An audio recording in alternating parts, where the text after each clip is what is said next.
इससे पहले हमने पढ़ा था ऑर्गेनिक केमिस्ट्री, उसके theories, vital force theory and ferric holler theory. आज हम पढ़ेंगे general characteristics of organic compounds, उसके जनरल कैरेक्टरिस्टिक्स क्या होंगे आज हम डिटेल में पढ़ेंगे। तो चलो स्टार्ट करते हैं। General characteristics of organic compound में पहले आता है हमारा सोर्स। ऑर्गेनिक कंपाउंड का सोर्स अगर कोई भी आपसे पूछे बच्चों तो कहाँ से मिलते हैं? ऑर्गेनिक कंपाउंड हमें मिलते हैं plants and animals, plants and animals and minerals. Organic compounds हमें मिलते हैं प्लांट से, दरख्त से, एनिमल्स जानवरों से, एंड मिनरल्स जो जमीन के नीचे जो चीज पाई जाती है, जो प्रैक्टिस फॉर्म में, जैसे कि पेट्रोल, जैसे कि कोयल, ये हमारे सारे के सारे, जैसे कि गैस, ये सारे के सारे हमारे ऑर्गेनिक कंपाउंड हैं, उसके ये सोर्स है। प्लांट से भी हमें मिलते हैं, जैसे कि सेलुलोज। सेलुलोज जो हमारा एक ऑर्गेनिक कंपाउंड है, वो कहाँ से मिलता है? प्लांट से मिलता है। सेलुलोज को हम क्या कहते हैं? कॉटन। कॉटन एक हमारा प्लांट होता है, वहां से हमें क्या मिलता है? सेलुलोज एक ऑर्गेनिक कंपाउंड है, वो हमें वहां से मिलता है। उसके बाद एनिमल्स, एनिमल्स से हमें ऑर्गेनिक कंपाउंड्स जो मिलते हैं, जैसे कि हमें फैट्स मिलता है एनिमल से। उसके बाद जो है हमें कार्बोहाइड्रेट्स मिलता है, हमें ऑयल्स मिलता है एनिमल से। ये हमें दोनों ऑर्गेनिक कंपाउंड्स कहाँ से मिलते हैं? एनिमल से। उसके बाद मिनरल्स, मिनरल्स से हमें क्या होते हैं? जैसे कि हमारा कोयल, नेचुरल कोयल, पेट्रोल, नेचुरल गैस, ये सारे के सारे क्या है? हमारे ऑर्गेनिक कंपाउंड के मिनरल रिसोर्स है। ये हमारे क्या है? प्लांट और एनिमल रिसोर्स, ये क्या है? हमारे मिनरल रिसोर्स। ऑर्गेनिक कंपाउंड्स के दो सोर्स होते हैं, एक प्लांट्स एनिमल्स, दूसरे क्या होते हैं? हमारे जो है कोई पेट्रोल, नेचुरल जो है गैस। ठीक है, तो मतलब दो, एक लिविंग रिसोर्स होते हैं, दूसरे क्या होते हैं? जो है non living resource. Living resource हमारे प्लांट्स और एनिमल से होते हैं, नॉन लिविंग रिसोर्स हमारे क्या होते हैं? मिनरल्स, जैसे कि पेट्रोल, नेचुरल गैस, कोयल, ये हमारे क्या है? जो है नॉन लिविंग रिसोर्स। उसके बाद सेकंड कैरेक्टरिस्टिक्स है उसका कंपोजिशन। ऑर्गेनिक कंपाउंड की कंपोजिशन जो होती है, कार्बन इज अ की एलिमेंट। ऑर्गेनिक कंपाउंड में कार्बन जो हमारा एक करता है एज अ की एलिमेंट तौर पर क्या करता है? काम करता है। की एलिमेंट तो कैसे काम करता है? जैसे कि इधर देखें आप, ये हमारा इथेन है। क्या है बच्चों? इथेन, जिसका फार्मूला क्या है? C2H6। मतलब दो कार्बन के साथ कितने हाइड्रोजन अटेन है? 6 हाइड्रोजन अटेन। इधर इधर इधर इधर हाइड्रोजन है, इधर हाइड्रोजन है हमारा, इधर हाइड्रोजन है, हाइड्रोजन है, हाइड्रोजन, हाइड्रोजन। ये देखिए, ये कार्बन एलिमेंट जो है हमारा की एलिमेंट तौर पर काम करता है। मतलब उसको लिंकेज जो ऑर्गेनिक कंपाउंड की होती है, जो लॉन्ग चेन्स बनती है, उसमें कौन सा एलिमेंट काम आता है? हमारा कार्बन एलिमेंट क्या आता है? काम आता है। इसीलिए हम उसे क्या कहते हैं? एज अ की लिंकेज तौर पर वो क्या करता है? काम करता है। उसके बाद भी हमारे ऑर्गेनिक कंपाउंड्स में मोस्टली जो हमारे हैलोजेंस होते हैं, हैलोजेंस भी हमारे ऑर्गेनिक कंपाउंड में क्या होते हैं बच्चों? इस्तेमाल होते हैं।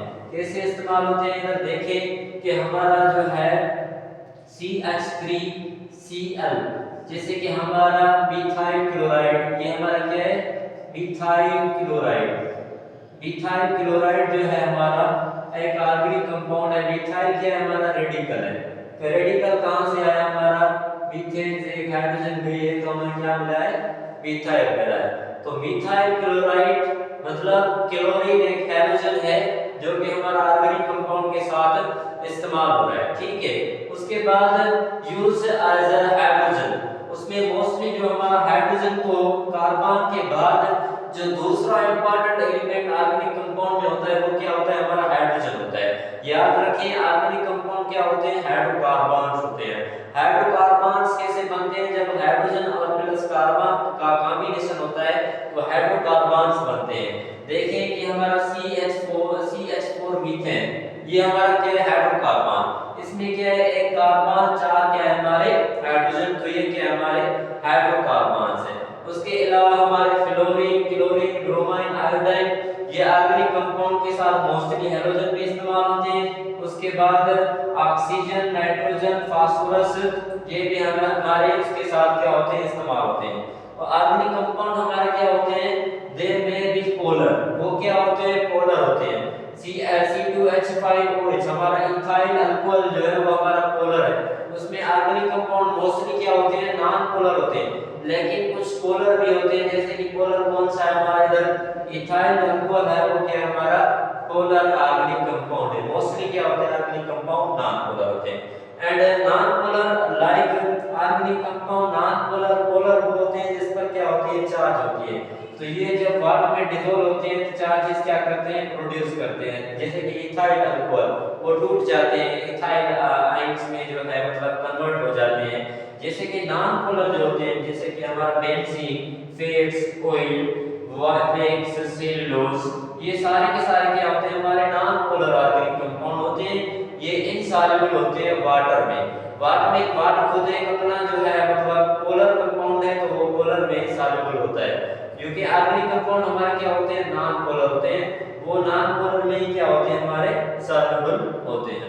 उसके बाद हम आते हैं कि ऑर्गेनिक कंपाउंड की सॉल्युबिलिटी जो होती है ऑर्गेनिक कंपाउंड्स की, according to like rule, organic compound एक रूल आपने सुना होगा कि लाइक ऑलवेज डिसॉल्व लाइक। जो एक्स जैसे कंपाउंड होते हैं वो एक जैसे कंपाउंड में क्या होते हैं, डिसॉल्व होते हैं।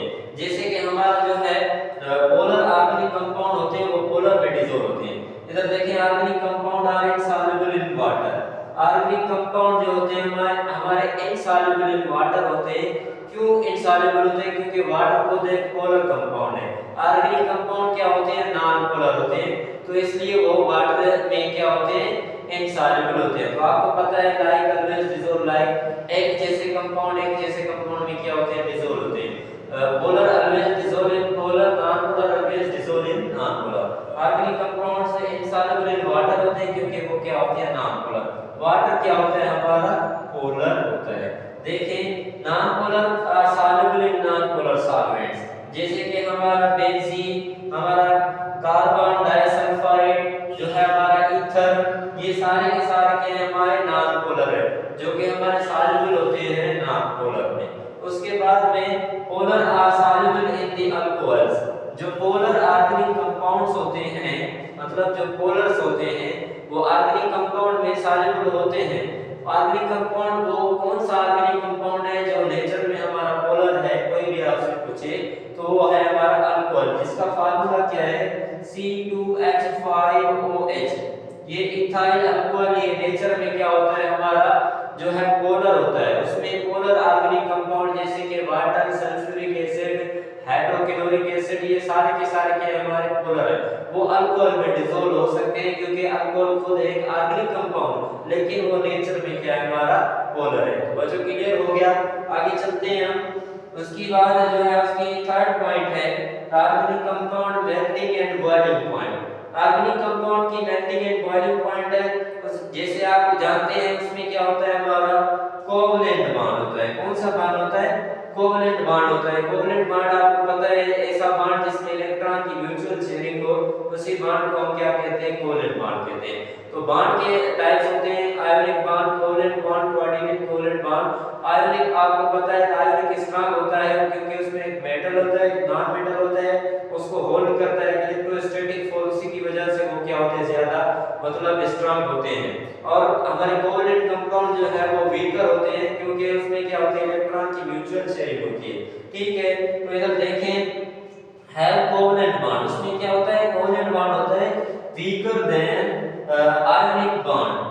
उसकी आयोनिक कंपाउंड्स की जो है मतलब मेल्टिंग पॉइंट, बॉइलिंग पॉइंट तो हाई होती है, लेकिन कोवलेंट कंपाउंड की मेल्टिंग पॉइंट और बॉइलिंग पॉइंट क्या होती है, लो होती है, क्योंकि वो जो है लेस स्टेबल होते हैं किसी आयोनिक कंपाउंड में। उसी की वजह से उसकी मेल्टिंग एंड बॉइलिंग पॉइंट जो है, हमारे organic compound covalent in nature होते हैं, उसमें कोवलेंट बॉन्ड बनती है। इसी की वजह से मतलब वो ज्यादा टेंपरेचर बियर नहीं कर पाते, उसी की वजह से उसकी जो है मतलब मेल्टिंग पॉइंट और बॉइलिंग पॉइंट क्या होती है, लो होती है। उसके बाद बच्चों हम चलते हैं जो है हमारा थर्ड पॉइंट है rate of reactivity of organic compound. Organic compound का जो रेट ऑफ रिएक्टिविटी होता है वो क्या होता है, वेरी स्लो होता है, वो ज्यादा मतलब रिएक्टिव नहीं होते, वो क्या होते हैं, उसका रिएक्शन स्लो होता है। एंड नीड स्पेसिफिक कंडीशन, उसके लिए हमें जो है स्पेसिफिक कंडीशंस की जरूरत होती है। वो स्पेसिफिक कंडीशन स्पेसिफिक मतलब इंस्ट्रूमेंट्स में उसका क्या होता है, केमिकल रिएक्शंस होता है। जैसे कि हमारे इंजन्स में ऑर्गेनिक कंपाउंड क्या होते हैं, बर्न होते हैं। ऑर्गेनिक कंपाउंड में से इधर जो है मतलब हमें हमारे जो ऑर्गेनिक कंपाउंड है, इधर हम खुला पेट्रोल को जो है मतलब गिरा लें तो उसे मतलब आग लगा दें वो लग जाएगी, लेकिन मतलब उसका जो है कंबशन जो है रिएक्शन जो स्लो होगा वो उसमें किस में होगा, इंजन में होगा। इंजन में क्या होता है, हमारा पेट्रोल होता है, पेट्रोल डालते हैं तो हम किक लगाते हैं, अगर करंट आता है वो करंट मतलब उसमें कंबशन रिएक्शन होता है। कंबशन रिएक्शन अगर कोई भी आपसे पूछे कि ऑर्गेनिक कंपाउंड में क्या होता है, हमारा कंबशन रिएक्शन होता है। जब भी ऑर्गेनिक कंपाउंड, मैं आपको बताता चलूं कि ऑर्गेनिक कंपाउंड के नीड होती है मतलब स्पेसिफिक कंडीशन में क्या होता है, उसका रिएक्शन होता है। इंजन में मतलब जो है वो पेट्रोल का जलना, ये एक स्पेसिफिक कंडीशन में वो रिएक्शन क्या होता है, अकर होता है। तो ऑर्गेनिक कंपाउंड का रेट ऑफ रिएक्टिविटी मतलब वेरी स्लो होता है, स्लो होता है, उसका रिएक्शन क्या होता है, स्लो होता है। उसके बाद हम आते हैं इलेक्ट्रिकल कंडक्टिविटी।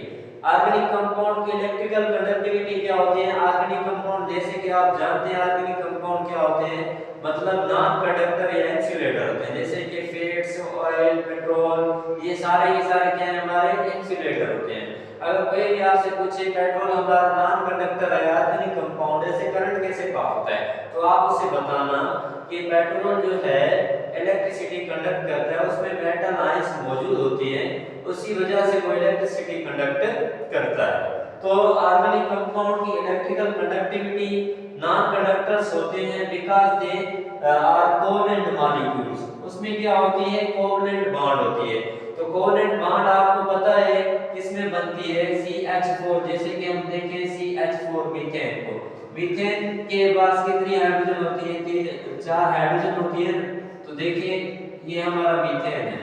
मीथेन में क्या है, एक मीथेन एक हमारा कोवेलेंट मॉलिक्यूल है। कोवेलेंट मॉलिक्यूल में इलेक्ट्रॉन की क्या हो रही है, शेयरिंग हो रही है। क्या हो रही है, इलेक्ट्रॉन की शेयरिंग हो रही है। ठीक है, तो इसमें क्या होता है, इलेक्ट्रॉन की शेयरिंग होती है, इसीलिए इसमें हमारी कोवेलेंट बॉन्ड होती है। और कोवेलेंट बॉन्ड जो है हमारे नॉन मेटल के बीच बनती है।